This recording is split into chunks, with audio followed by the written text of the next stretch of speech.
Hello students, मैं Annapurna Jha, degree college Manoharpur, department of history. आज मैं सेमेस्टर 3 ऑनर्स पेपर 7 में चीन में हुए बॉक्सर विद्रोह के संबंध में चर्चा करूँगी। चीन में सन 1900 ईस्वी में होने वाला बॉक्सर विद्रोह विदेशी साम्राज्यवाद के विरुद्ध हुआ एक बड़ा किसान विद्रोह था। इसे पश्चिमी विद्वानों ने बॉक्सर विद्रोह का नाम दिया क्योंकि यह विद्रोह या आंदोलन इस आंदोलन में शामिल कई कार्यकर्ता तथा क्रांतिकारी ऐसे थे जिनमें बॉक्सिंग करने की प्रवृत्ति थी। सरकार द्वारा 100 दिनों के सुधार कार्यक्रमों की असफलता के परिणाम स्वरूप देश के उदारवादियों और देशभक्तों में निराशा की भावना तेजी से बढ़ने लगी थी। प्रतिक्रियावादी शासन की पुनः स्थापना के कारण लोगों का रोष बढ़ने लगा था। चीन की भूमि पर विदेशी साम्राज्यवादी क्रियाकलापों और खुल्ला लूटपाट की घटनाओं ने लोगों में मंचू राजवंश के प्रति विरोध की भावना बढ़ा दी थी। मंचू राजवंश की कमजोरी को जनता के अलावा विदेशियों के समक्ष भी पूरी तरह से उजागर कर दिया था। अतः जनता अपने देश से विदेशियों को बाहर निकालने के लिए कटिबद्ध थी। बॉक्सर विद्रोह इसी का परिणाम था। इस विद्रोह के कई कारण थे। ग्रामीण क्षेत्रों में कृषकों की समस्याएं काफ़ी बढ़ गई थी। तंबाकू और कपास जैसी व्यावसायिक फसलों के उत्पादन से उन्हें तत्कालीन लाभ तो हुआ, पर वे बाजार की तेजी और मंदी का शिकार होने लगे। पारंपरिक रूप से रेशम और चाय की खेती करने वाले किसान भी बाजार मूल्यों से प्रभावित होने लगे। दूसरी ओर व्यावसायिक फसलों के लगातार उत्पादन से खाद्यान्न का उत्पादन कम होने लगा और भोजन की समस्या बढ़ने लगी।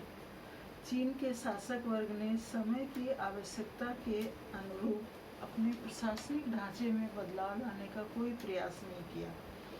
पुरातन व्यवस्था में कई प्रकार के दोष आ गए थे, जिसके कारण शासन तंत्र में कई कमियां उत्पन्न हो गई थी। पर इन कमियों को दूर करने या प्रशासन तंत्र में नए तौर तरीकों को लागू करने का कोई प्रयास नहीं किया गया। चीन में कृषि कार्यों के लिए भी पुरानी तकनीक का ही प्रयोग किया जाता था। मुख्यतः कृषि प्रधान होने के कारण चीन की 80% जनता कृषि पर ही निर्भर थी। खेत छोटे छोटे टुकड़ों में बटे थे।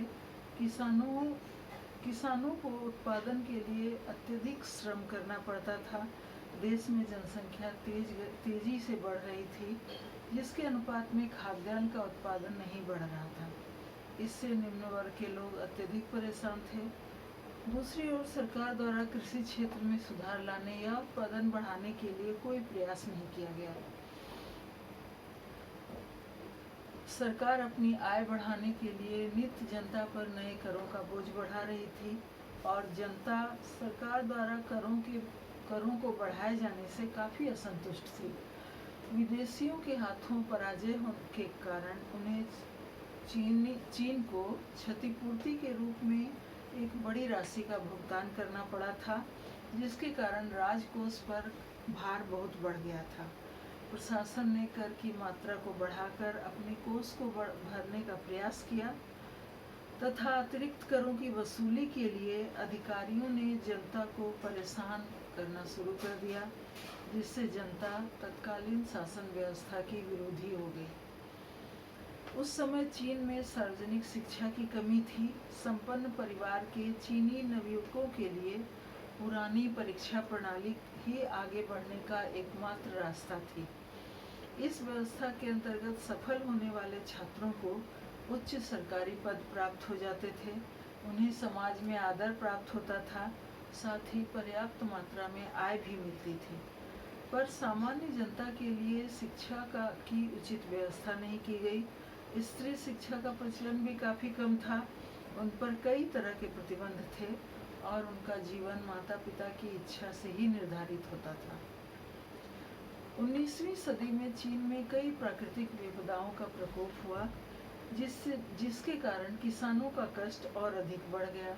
1886 और 1887 के मध्य कई क्षेत्रों में बाढ़ और सूखे से बड़ी संख्या में लोग प्रभावित हुए। यालू नदी के किनारे बड़ी संख्या में गांव बसे थे जो बाढ़ से नष्ट हो गए। दूसरी ओर टिड्डियों ने भी उनकी फसलों को बर्बाद कर दिया। हजारों लोग बाढ़ और सूखे के कारण निर्धनता तथा भुखमरी के शिकार हो गए। अकाल पीड़ितों की सहायता के लिए उस समय भी सरकार ने कुछ नहीं किया। चीन में एक पुरानी मान्यता है कि प्राकृतिक विपदाएं दैवी कारणों से आती हैं। देवता अपने प्रकोप से पापियों को दंड देते हैं। अतः उस समय बॉक्सर विद्रोहियों ने बार बार जनता से यह कहा कि ये सारी प्राकृतिक आपदाएं विदेशियों और उनके द्वारा प्रचारित धर्म के कारण ही आई हैं। असंतोष का वातावरण पहले से ही तैयार था, जिसने विद्रोह का स्वरूप अख्तियार कर लिया। अफीम युद्ध में चीन की पराजय के पश्चात विदेशी शक्तियों का चीन पर लगातार प्रभाव और शिकंजा बढ़ता जा रहा था। विदेशियों ने चीन को बार बार पराजित करने के पश्चात वहां अधिक से अधिक सुविधाएं प्राप्त कर ली और बारी बारी से कई शहरों के द्वार उनके लिए खुल गए। उन्होंने चीनी शासकों को विवश करके अपने लिए कई तरह के विशेषाधिकारों को भी प्राप्त कर लिया। विदेशी शक्तियां चीनी नागरिकों का आर्थिक शोषण कर रही थी। उनके द्वारा बनवाए गए गिरजाघर, रेलवे लाइन, बैंक आदि चीनियों के लिए शोषण और घृणा के प्रतीक थे। सिमोनेस्की की संधि से जापानी पूंजीपतियों को भी चीन के व्यापारिक बंदरगाहों पर फैक्ट्रियां खोलने का अधिकार मिल गया। साथ ही उन्हें चीन में पूंजी निवेश करने के अलावा घुसपैठ करने का भी अवसर मिला। इस संधि के अंतर्गत चीन ने जापान को एक बड़ी रकम क्षतिपूर्ति के रूप में दी, जिसके लिए चीन को यूरोपीय शक्तियों से बड़ी मात्रा में ऋण लेना पड़ा। इस ऋण के बदले चीन को उन शक्तियों को सीमा शुल्क और चुंगी की आय उनके हाथों में दे देना पड़ा, जिसका परिणाम यह हुआ कि चीन के अधिकतर आय के स्रोतों पर विदेशी पूंजीपतियों का अधिकार हो गया। चीन में विदेशी बैंक बड़ी संख्या में खुल गए, जिसके कारण साम्राज्यवादी शक्तियों का नियंत्रण और अधिक मजबूत हो गया। विदेशी बैंकों ने अलग अलग अवसरों पर चीन सरकार को ऋण दिया, जिसके बदले में उन्होंने चीन के अर्थतंत्र पर पूरी तरह नियंत्रण स्थापित कर लिया। उन्होंने पूंजी बाजार को पूरी तरह से परिवर्तित कर दिया और विदेशी मुद्रा व्यापार पर पूर्ण रूप से अधिकार कर लिया। 19वीं शताब्दी के अंतिम वर्षों में चीन की जनसंख्या दर तेजी से बढ़ी, जिसका शहरी और ग्रामीण जीवन पर काफी बुरा प्रभाव पड़ा। शिक्षित और अशिक्षित दोनों प्रकार के बेरोजगारों की संख्या बढ़ने लगी। सरकारी नौकरियों के लिए स्पर्धा बढ़ गई तथा लोगों का जीवन स्तर गिरने लगा। समाज में भ्रष्टाचार बढ़ गया। सभी को समान अवसर देने के लिए बनाई गई परीक्षा पद्धति अपने मूल उद्देश्यों को पूरा करने में विफल हो गई। उस समय साम्राज्यवादी ताकतों ने चीन में अपने अपने प्रभाव क्षेत्र को बढ़ाकर अपना अपना अधिकार क्षेत्र स्थापित कर लिया। ब्रिटेन ने यांगत्से नदी के किनारे के प्रदेशों पर अपना प्रभाव स्थापित कर लिया। रूस ने मंचूरिया, मंगोलिया और तुर्किस्तान की सीमाओं पर अपना प्रभाव क्षेत्र बना लिया। फ्रांस ने हिंद चीन पर अधिकार कर लिया। जर्मनी ने सातों प्रायद्वीप से सैंसी के मार्ग से आगे तक अपना विस्तार कर लिया। 1894-95 ईस्वी के पश्चात चीन जापान युद्ध में चीन को जापान करने के साथ ही जापान ने उसके कुछ प्रदेशों को हड़पने का प्रयास किया। चीनी देशभक्त इस लूट खसोट से अत्यधिक परेशान और असंतुष्ट थे। उन्होंने विदेशियों को बाहर निकालने का निश्चय किया। सरकार के प्रति असंतोष और विदेशियों के प्रति आक्रोश की भावना ने भी बॉक्सर विद्रोह का रूप ले लिया। बॉक्सर विद्रोह विदेशी विरोधी होने के साथ साथ ईसाई विरोधी भी था। ईसाई धर्म प्रचारकों ने चीन में धर्म प्रचार के साथ साथ बड़ी संख्या में गिरजाघरों का निर्माण कर लिया था। उन्होंने चीन के अंदरूनी भागों तक अपना प्रभाव क्षेत्र बना लिया।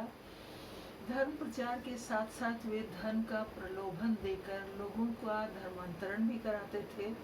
धर्मांतरण करने वाले चीनियों को भी विदेशी सरकारें पूरी तरह सुरक्षा प्रदान करती थी। धर्म प्रचारक चीनी समाज के रीति रिवाजों और उनके विश्वासों में दखल देने लगे। वे अपने कार्यों के लिए चीनी अधिकारियों के प्रति उत्तरदायी न होकर अपने देश के अधिकारियों के प्रति उत्तरदायी थे। यह बात चीनी अधिकारियों तथा वहां के नागरिकों को भी अखरती थी। चीनी धर्म प्रचारकों में स्त्रियां भी शामिल थीं। इनमें अधिकतर स्त्रियां अविवाहित थीं। उन्हें पुरुषों के साथ स्वच्छंद रूप से घूमते फिरते देखकर चीनी जनता उनके जीवन को दोषपूर्ण मानती थी। उनका सोचना था कि इससे चीनी समाज में अनैतिकता बढ़ेगी और उनका पतन हो जाएगा। बॉक्सर विद्रोही इन धर्म प्रचारकों से घृणा करते थे और उन्हें अपनी अधिकतर कष्टों और परेशानियों का कारण मानते थे। धर्म प्रचारक खुलेआम प्राचीन चीनी धर्म, संस्कृति और रीति रिवाजों की निंदा करते थे और अपने धर्म को श्रेष्ठ बताते थे। चीनी जनता चीन के धर्म परिवर्तित ईसाइयों से भी घृणा करते थे, क्योंकि उन्होंने अपने धर्म का परित्याग करने के साथ ही अपने देश की सामाजिक परंपराओं का भी तिरस्कार किया था। समाज के असामाजिक तत्वों को भी उनका संरक्षण मिलता था। ये पादरी उनके मामलों में सरकार पर अनुचित दबाव डालते थे। उनके कार्यों से जनता में अत्यधिक आक्रोश था।